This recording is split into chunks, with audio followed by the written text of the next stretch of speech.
सलैया साहित्य संसार में हरिशंकर परशाई की कालजयी कृति भोलाराम का जीव वाचन के बाबत प्रस्तुत है। धर्मराज लाखों वर्षों से असंख्य आदमियों को कर्म और सिफारिश के आधार पर स्वर्ग या नरक में विनिवास स्थान अलाट करते आ रहे थे, पर ऐसा कभी नहीं हुआ था। सामने बैठे चित्रगुप्त बार बार चश्मा पोंछ, बार बार थूक से पन्ने पलट रजिस्टर पर रजिस्टर देख रहे थे। गलती पकड़ में नहीं आ रही थी। आखिर उन्होंने खींचकर इतनी जोर से बंद किया कि मक्खी चपेट में आ गई। उसे निकालते हुए बोले, महाराज, रिकॉर्ड तो सब ठीक है। भोलाराम के जीव ने 5 दिन पहले देह त्यागी और यमदूत के साथ इस लोक के लिए रवाना भी हुआ, पर यहाँ अभी तक नहीं पहुँचा। धर्मराज ने पूछा, और वह दूत कहाँ है? महाराज, वह दूत भी वह कहाँ है? उसी समय दरबार खुले और एक यमदूत बड़ा बदहवास आया। उसका मौलिक कुरूप चेहरा परिश्रम, परेशानी और भय के कारण और भी विकृत हो गया था। उसे देखते ही चित्रगुप्त चिल्ला उठे, अरे तू कहाँ रहा इतने दिन? भोलाराम का जीव कहाँ है? यमदूत हाथ जोड़कर बोला, दया निधान, मैं कैसे बतलाऊं कि क्या हो गया। आज तक मैंने ऐसा धोखा नहीं खाया था, पर भोलाराम का जीव मुझे चकमा दे गया। 5 दिन पहले जब जीव ने भोलाराम की देह को त्यागा, तब मैंने उसे पकड़ा और इस लोक की यात्रा आरंभ की। नगर के बाहर ज्यों ही मैंने उसे लेकर तीव्र वायु तरंग पर सवार हुआ, त्यों ही वह मेरी चंगुल से छूटकर न जाने कहाँ गायब हो गया। इन 5 दिनों में मैंने सारा ब्रह्मांड छान डाला, पर उसका कहीं पता नहीं चला। धर्मराज क्रोध से बोले, मूर्ख, जीवों को लाते लाते बूढ़ा हो गया, फिर भी एक मामूली बूढ़े आदमी को जीव ने चकमा दे दिया। यमदूत ने सिर झुकाकर कहा, महाराज, मेरी सावधानी में बिल्कुल कसर नहीं थी। मेरे इन अभ्यस्त हाथों ने अच्छे अच्छे वकील भी नहीं छूट सके, पर इस बार तो कोई इंद्रजाल ही हो गया। चित्रगुप्त ने कहा, महाराज, आजकल पृथ्वी पर इस प्रकार का व्यापार बहुत चला है। लोग दोस्तों को कुछ चीज़ भेजते हैं और रास्ते में ही रेलवे वाले उड़ा लेते हैं। हौजरी के पार्सलों के मोजे रेलवे अफसर पहनते हैं। मालगाड़ी के डिब्बे रास्ते में कट जाते हैं। एक बात और हो रही है, राजनैतिक दलों के नेता विरोधी नेता को उड़ाकर बंद कर देते हैं। कहीं भोलाराम के जीव को तो भी किसी विरोधी ने मारने के बाद खराबी करने के लिए नहीं उड़ा दिया। धर्मराज ने व्यंग से चित्रगुप्त की ओर देखते हुए कहा, तुम्हारी भी रिटायर होने की उम्र आ गई। भला भोलाराम जैसा नगण्य दीन आदमी के किसी से क्या लेना देना हो सकता है। उसी समय कहीं से घूमते घूमते नारद मुनि वहाँ आ गए। धर्मराज को गुमसुम बैठे देख बोले, क्यों धर्मराज, कैसे चिंतित बैठे हो? क्या नरक में निवास स्थान की समस्या अभी हल नहीं हुई? धर्मराज ने कहा, वह समस्या तो कभी की हल हो गई।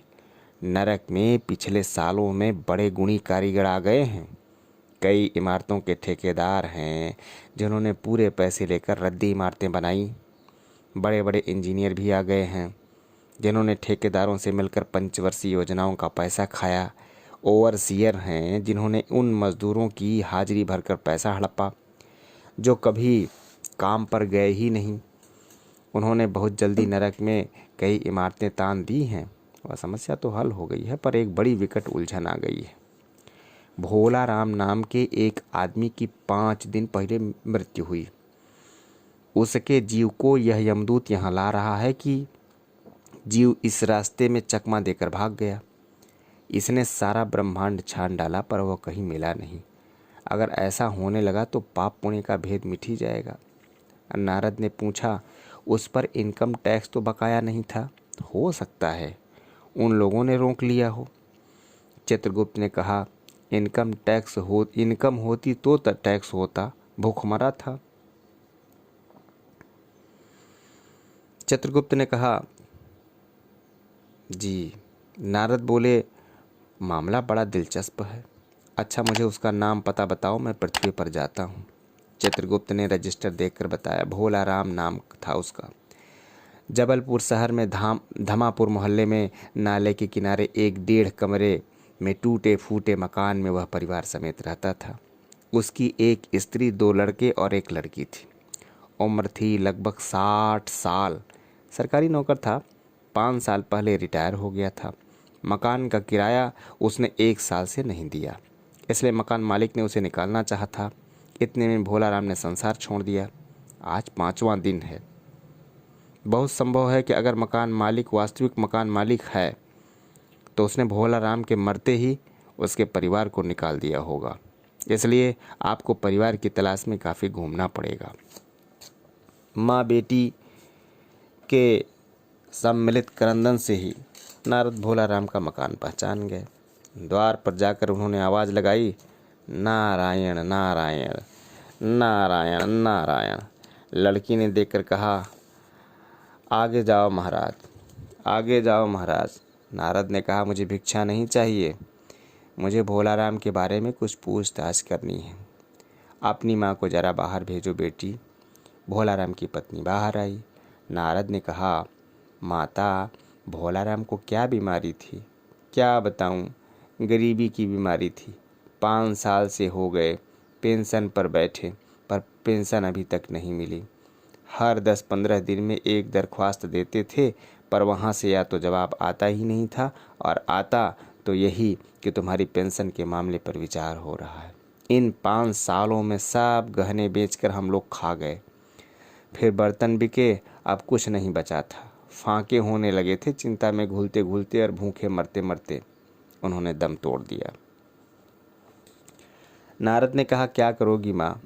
उनकी इतनी ही उम्र थी। ऐसा मत कहो महाराज, उम्र तो बहुत थी। 50-60 रुपया महीना पेंशन मिलती तो कहीं कुछ और काम करके गुजारा हो जाता, पर क्या करें, 5 साल नौकरी से बैठे हो गए और अभी तक एक कौड़ी नहीं मिली। दुख की कथा सुनने की फुर्सत तो नारद को थी नहीं। वे अपनी असली मुद्दे पर आए। माँ, तो यह बताओ कि यहाँ किसी से उनका विशेष प्रेम था जिसमें उनका जी लगा हो? पत्नी बोली, लगाव तो महाराज बाल बच्चों से ही होता है। नहीं, परिवार से बाहर भी हो सकता है। मेरा मतलब किसी स्त्री ने गुर्रा कर नारद की ओर देखा। बोली, जो चाहे मत बको महाराज, तुम साधु हो, उचक्के नहीं हो। जिंदगी भर उन्होंने किसी दूसरी स्त्री की आंख उठाकर नहीं देखा। नारद हंसकर बोले, हाँ, तुम्हारा यह सोचना ठीक है। यही हर अच्छी गृहस्थी का आधार है। अच्छा माता, मैं चला। स्त्री ने कहा, महाराज, आप तो साधु हैं, सिद्ध पुरुष हैं, कुछ ऐसा नहीं कर सकते कि उनकी रुकी हुई पेंशन मिल जाए, इन बच्चों का पेट कुछ दिन के लिए भर जाए। नारद को दया आ गई। वे कहने लगे, साधुओं की बात कौन मानता है? मेरा यहाँ कोई मठ तो है नहीं, फिर भी मैं सरकारी दफ्तर में जाऊँगा और कोशिश करूँगा। वहाँ से चलकर नारद सरकारी दफ्तर में पहुँचे। वहाँ पहले कि कमरे में बैठे बाबू से उन्होंने भोलाराम के केस के बारे में बात की। उस बाबू ने उन्हें ध्यानपूर्वक देखा और बोला, भोलाराम ने दरख्वास्तें तो भेजी थी, पर उन पर वजन नहीं रखा था, इसलिए कहीं उड़ गई होंगी। नारद ने कहा, भाई, ये बहुत से पेपर वेट तो रखे हैं, इन्हें क्यों नहीं रख दिया? बाबू हंसा, आप साधु हैं, आपको दुनियादारी समझ में नहीं आती। दरख्वास्तें पेपर वेट से नहीं दबती। खैर, आप उस कमरे में बैठे बाबू से मिलिए। नारद बाबू के पास गए। उसने तीसरे के पास भेजा, तीसरे ने चौथे के पास, चौथे ने 5वें के पास। जब नारद 25-30 बाबुओं और अफसरों के पास घूम आए, तब एक चपरासी ने कहा, महाराज, आप क्यों इस झंझट में पड़ गए? आप अगर साल भर भी यहाँ चक्कर लगाते रहे तो काम नहीं होगा। आप तो सीधे बड़े साहब से मिलिए, उन्हें खुश कर लिया तो अभी काम हो जाएगा। नारद बड़े साहब के कमरे में पहुँचे। बाहर चपरासी ऊँघ रहा था, इसलिए उन्हें नारद ने छेड़ा नहीं। बिना विजिटिंग कार्ड के आया देख साहब बड़े नाराज हुए। बोले, इसे कोई मंदिर वंदिर समझ लिया है क्या? धड़धड़ाते चले आए, चिट क्यों नहीं भेजी? नारद ने कहा, कैसे भेजता, चपरासी सो रहा है। क्या काम है? साहब ने रौब से पूछा। नारद ने भोलाराम का पेंशन केस बतलाया।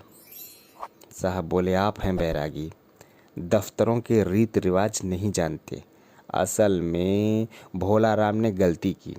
भाई यह भी एक मंदिर है, यहाँ भी दान्य पुण्य लगता है। आप भोलाराम के आत्मीय मालूम होते हैं। भोलाराम की दरख्वास्तें उड़ रही हैं, उन पर वजन रखिए। नारद ने सोचा कि फिर यहाँ वजन की समस्या खड़ी हो गई। साहब बोले, भाई सरकारी पैसे का मामला है, पेंशन का केस 20 दफ्तरों में जाता है, देर लग जाती है। 20 बार एक ही बात के 20 जगह लिखना पड़ता है, तब पक्की होती है।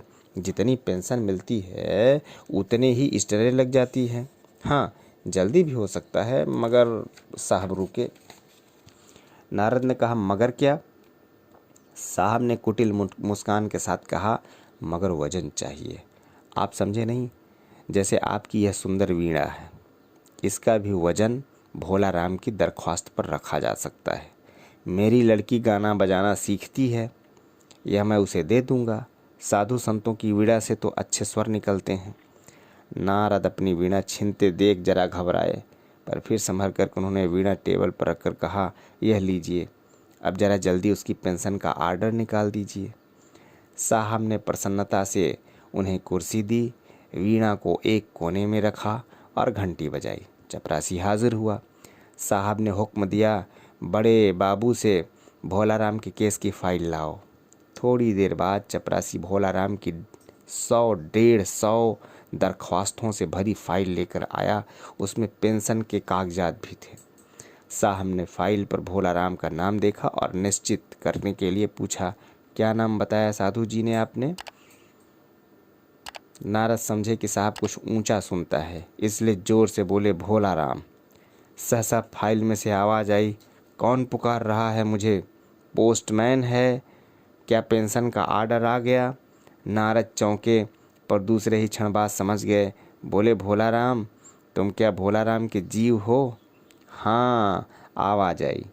नारद ने कहा, मैं नारद हूँ, मैं तुम्हें लेने आया हूँ, चलो, स्वर्ग में तुम्हारा इंतज़ार हो रहा है।